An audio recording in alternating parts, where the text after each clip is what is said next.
everybody, Bruce here, and today I think I have a special treat for you. We're going to take this little analog synthesizer, the Arturia Minibrute, and you just heard the little demo. I'm going to show you how to program this thing in combination with the RC-300 to give you a stage version or a live version of ZZ Top's Legs. Now these analog synthesizers are making a big comeback. I've ordered a Korg MS-20 Mini, which is going to take about 5 months to get in. It's in such big demand, but that is the very finest 1978 technology that, just like the vacuum tubes, people are starting to figure out that these things will make sounds that no digital device could ever dream of making. But there are some unique things about working with an analog synth. One is, you notice there's no screens, there's no presets, there's no pads, there's no pre-dialed anything. And also, conversely, there's no way to save your setup. So once you have a setup, you have to think about how you want to repeat that. Now, one of the things you can do, of course, is you can record it so that you don't have to worry about setting it up again. But still, you want to be able to document how this thing is set up to give you a certain sound. And it can be quite complex and quite sophisticated in terms of just minor variations in your envelopes can give you significantly different outputs in terms of the sound. This section right here is the arpeggiator, and without going into all the details of what it can do, I'm just going to show you essentially some of the features that we're going to use. Now I'm going to turn the arpeggiator on. Here we have an octave, and I'm keeping it in 1 octave, and this is going to give that sort of staccato sound. If I put it to 2 octave, you'll hear it jumping up and down between 2 octaves. It's a little fast, but let's try 3 octaves. 4 octaves. So you see that that is acting like a sequencer in a way. Now if we put it on, our project here, our goal is to duplicate the sound on the ZZ Top song Legs, which was done on a very old early model Moog, relatively speaking. So we're going to leave it on 1 octave, which basically just plays the same note over and over again. Okay.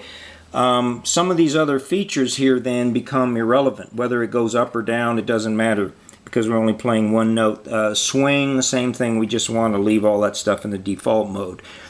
However, here we have we want 16th notes, so we have this set on 16th notes. Let me show you what happens if this is on a quarter note,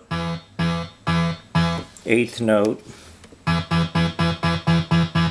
16th notes. So that's what we want. Now, tempo. Oh boy, here's the important thing. We need to get the tempo that matches the song. We have a tap tempo button here like we do on a lot of different things, but we want to have a tempo of 125 beats per minute. Now I have taken my RC-300, which has a very, very accurate clock, and I have tracked the song that you heard me playing, which, by the way, I did buy it from iTunes, so please, you copyright guys, I'm not stealing anything.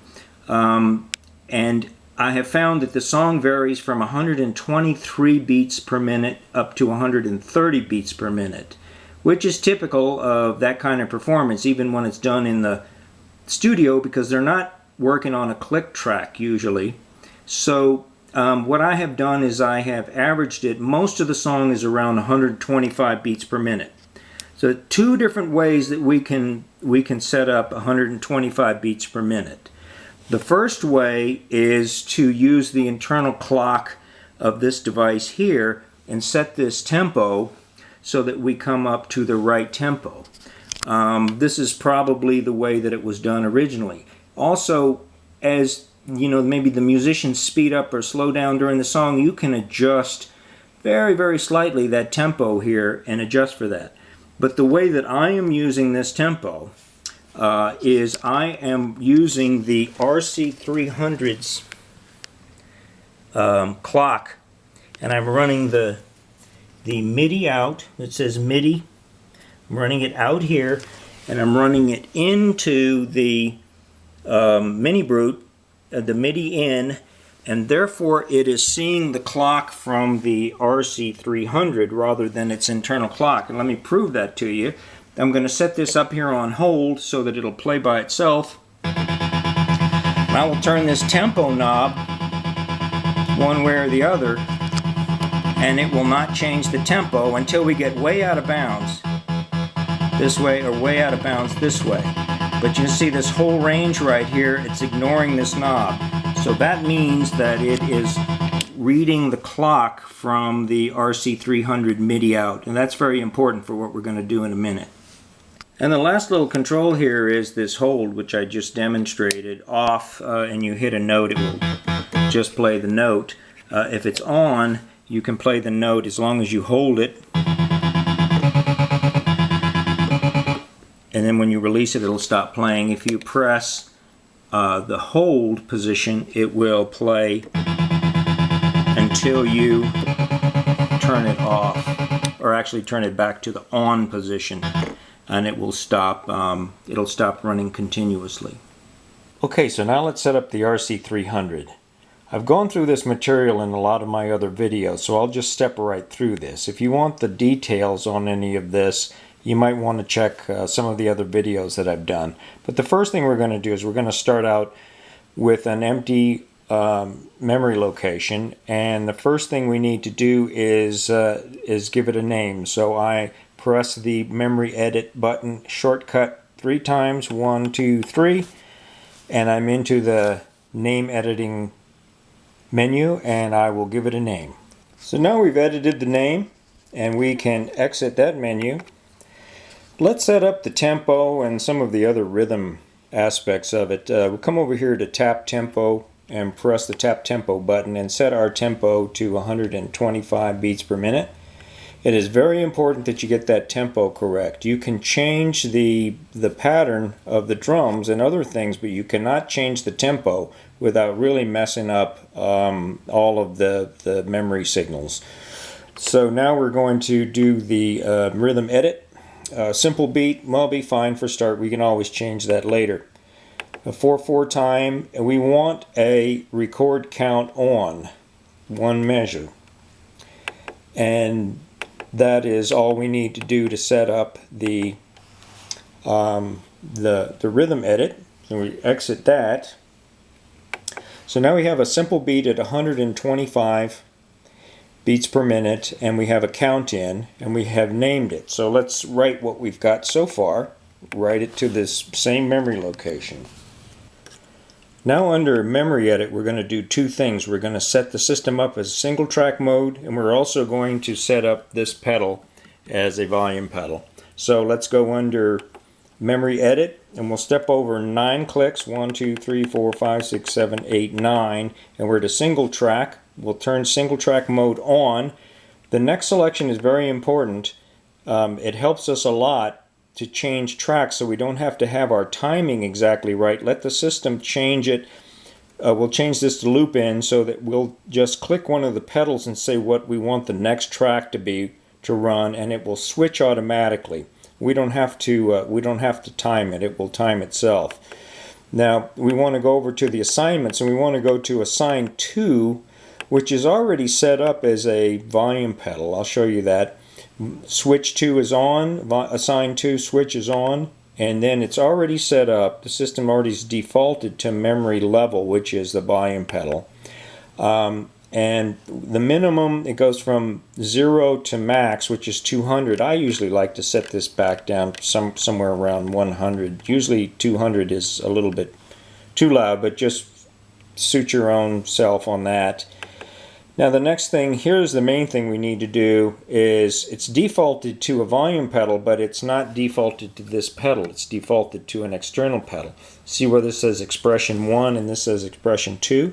We need expression 1. So we turn this all the way to the left, and now we have expression 1. And then we have a choice of momentary or toggle, but it turns out for volume pedal this is correct. You just leave that. So the main thing you had to do is you had to select the expression 1 pedal, and now we're done with that. Now we've set it up in single track mode. We've set it up to change tracks at the end of when one track ends and we want another to start, and we've set up our volume pedal. Now all we have left are the track edit buttons. So we want to edit these 3 tracks. Let me press this button right here, and then we will see that the says track 1 play mode. We don't make any changes until we come over. See, this is it says 120 beats per minute in auto, but that will change because we've set it up to 125, and we're going to set it to count in to start, and that will change as soon as we've recorded anything. Now, stop mode immediate, don't let this confuse you. We set up on single track mode, we set it up to change tracks at the end of a loop. And what this will do is it will make a track stop immediately if we press the stop button, but we're not going to use the stop buttons. We're going to fade in and out with the volume pedal. Okay, so don't let that throw you, because of course the other choice is you could fade out or you could do loop in, but don't let this loop in confuse you with changing tracks on a loop end. Okay, so the play level, you can adjust that possibly later, and this is the most important thing here. For track 1, we want loop sync on. We're going to record track 1 first. We could turn the loop sync off on all 3 tracks since this is single track, but let's leave it on for track 1. We're going to come down here and press track 2. Now it'll say track 2. We want to turn loop sync off for track 2. We want to turn loop sync off for track 3. Okay? That's very important. Tempo sync we have to leave on, otherwise it'll just be totally out of whack. And that's it. That's the end of the menu. So the main thing is that we need to turn the loop sync off for track 2 and 3. From the Minibrute, I have got the audio coming out of the back of the Minibrute, and I've got it going straight into the left mono input. So this is the same place on the RC-300 that you would connect your guitar. So it's not a line level signal. It's a sort of guitar level signal going into it. So that will work. On my output, some single output. I'm going up to the Mustang Fender amp, which I have set as clean as I possibly can. Okay, and then the only other connection that we talked about was this MIDI sync out from the MIDI output on the RC-300. I've got my arpeggiator on the Minibrute set up to hold, so that's ready to start. When I press the key, it will run continuously. And I've got my count in set up on my memory channels. So when I press the track 1 record, it'll give me a 1 measure count in, and then we're ready to go. So here we go. 1, 2, 3, 4. 2, 3, 4. 1, 2, 1, 2. Then 4 measures. 1, 2, 3, 4. Stop. Okay. Now everything's running. Turn this off. Turn that off. Now, I can tell that I was successful if I have the right number of measures recorded here. I can come up under my memory edit, and let's take a look here at the number of measures. And there we go. We've got 12 measures, 12 bars recorded, and I know from counting out the measures previously that that's correct. Okay, so now the next track is going to be 24 bars. That's why it has to be loop sync off. Otherwise, what will happen is it will get, while we're recording, when we get to the 12th bar, it will loop back and start recording over itself. Then we need to have 24 unique measures in the second track. So let's do that now. Okay, remember to turn my arpeggiator back on. We're ready for the main verse part of it, which we're going to record on track 2. Track 2 is empty right now, so it's going to give me a 1 measure count in, and then we will play the sequence for the main verse part. So let's go. 1, 2, 3, 4. 3, 4, 2, 3, 4, 2, 3, 4, 2, 3, 4, 1, 2, 1, 2, 1, 2, 3, 4. Now, okay, so we shut it off right at the beat of where the next measure would have started, okay? Now to check to see if we've gotten this one correct, I'm going to go to track 2, and I do show 24 measures. That means that I did time it correctly. Now the last part of it, which is the instrumental part, is kind of unusual. Because of the turnaround that he puts at the end, it actually, I believe, comes out to 20 measures. And I think the reason that is it has 16 bars, which is typical, but then he has 4 bars of a turnaround where he just plays the same chord over and over.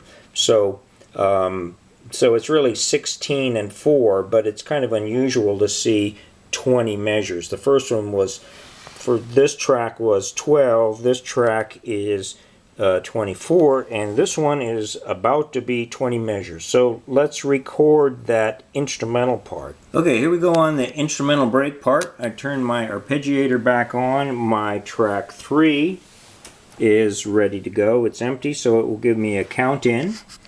And here we go. 1, 2, 3, 4. 2, 3, 4, 1, 2, 3, 4, 1, 2, 3, 4, 2 on this one, 1, 2, 2 on this one, 1, 2, 4 on this, 1, 2, 3, 4, and stop. Okay, turn this off, turn this off. Now, I've flipped over here to the third track and I have 20 measures. I know that's right. So now I have got my whole sequence. Now we want to talk a little bit about how to begin and end the song. Now, while I am working with my iPod and playing the original tune just to track the timing of everything, I'm going to turn the drums off here because the timing of the original drifts in and out. It's not too bad with the sequencer, but it sounds just downright terrible when the two sets of drums collide. So it doesn't really make any difference when you're playing by yourself, but I'm going to turn this off. Now I'm going to talk about how do we start the song. What I would suggest is you bring your volume pedal down, you turn your drums on. Okay, so this would be normally the way that you would start the song if you were playing live. But the drums can be brought in. Then what you would play is the kind of intro part of it where it has just the rough chords, and then hit your first track at the point where I will show you in just a minute.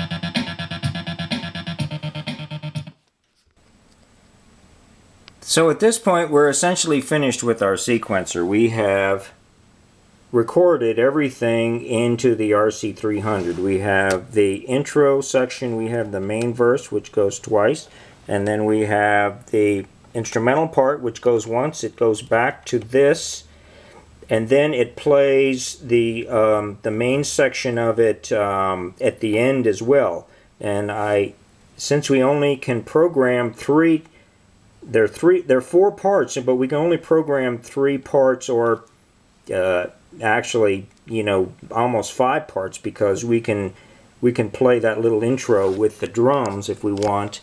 But we do have kind of a little challenge at the end, because we need a different sequence of chords that we don't have in anything else. So what I suggest is you just use this main section, and then you fade out before it changes from the main section. And what that means is your outro will need to be a little bit shorter, but you'll still be able to pull it off.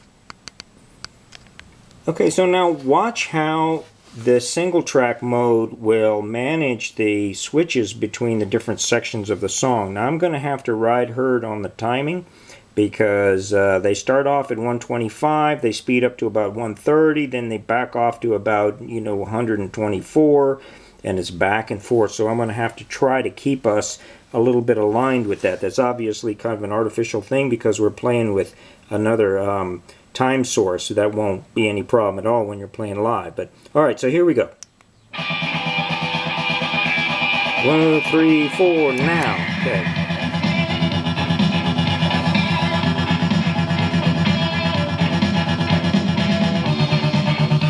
I'm going to press this, and this is going to kick in at the right time. Right now the light's blinking, saying it's ready to go. Still in the intro. Now it's going to switch. Now it's switched into this track.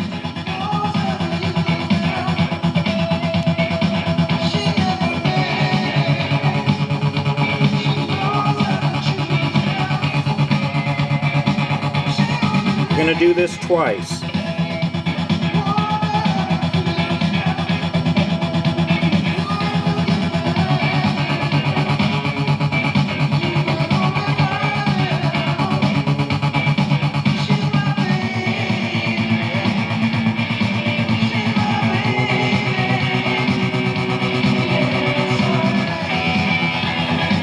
One more time. As soon as this starts on the second time through, we can actually tell this one to go next. Now we can tell this one to go.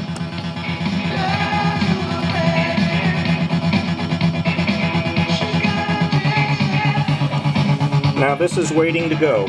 This is our instrumental part.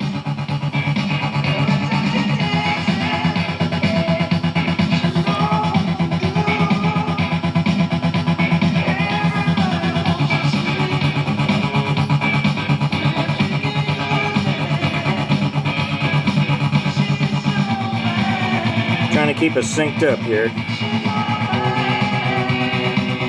Now after he finishes this 24 bars, he's going to go into this. Ready? 1, 2, 3, 4, switch.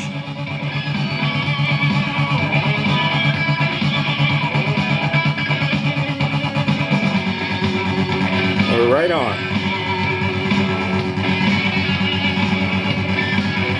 Now that's going to do it one time, and we're going to switch back to here. So at any time we can come over here and say, okay, you run next.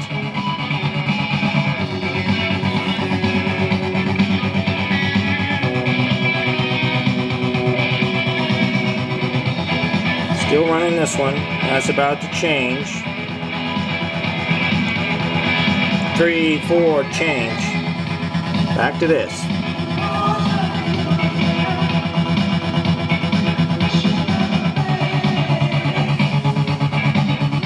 Now it's going to finish this one verse, and then it's going to go into the ending, and I'm going to show you how to fade out.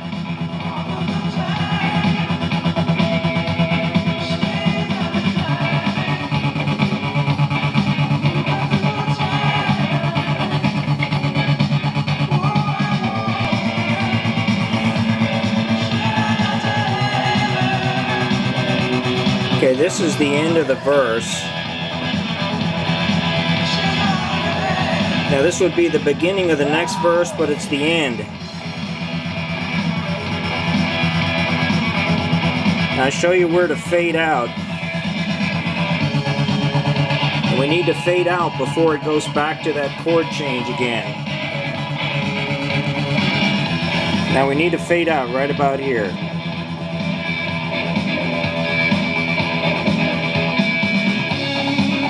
Okay, because what happens is that they go to a different chord right here.